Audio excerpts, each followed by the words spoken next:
أعوذ بالله من الشيطان الرجيم. بسم الله الرحمن الرحيم. إن في خلق السماوات والأرض واختلاف الليل والنهار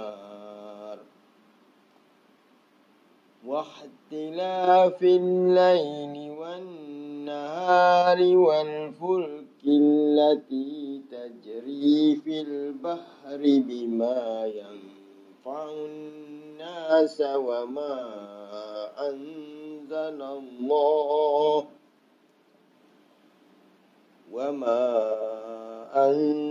الله من السماء من ماء فأحيا به الأرض بعد موتها وبث فيها من كل دابة وتصريف الرياح والسحاب المسخر بين السماء والأرض لآيات لقوم يعقلون.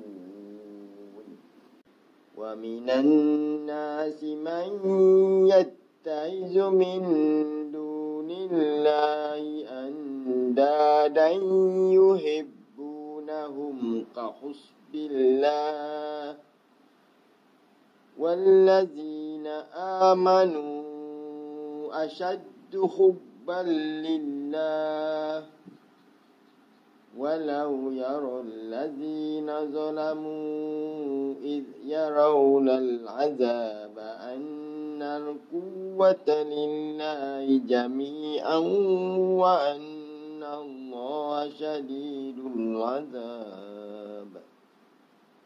إذ تبرأ الذين اتبعوا من الذين اتبعوا ورأوا العذاب وتقطعت بهم الأسباب.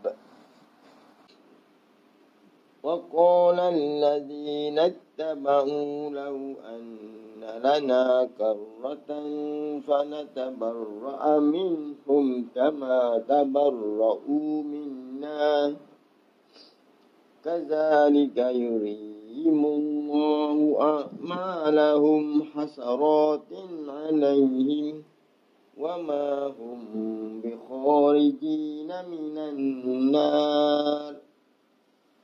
يا أيها الناس كلوا مما في الأرض حلالا طيبا ولا تتبعوا خطوات الشيطان إنه لكم عدو مبين.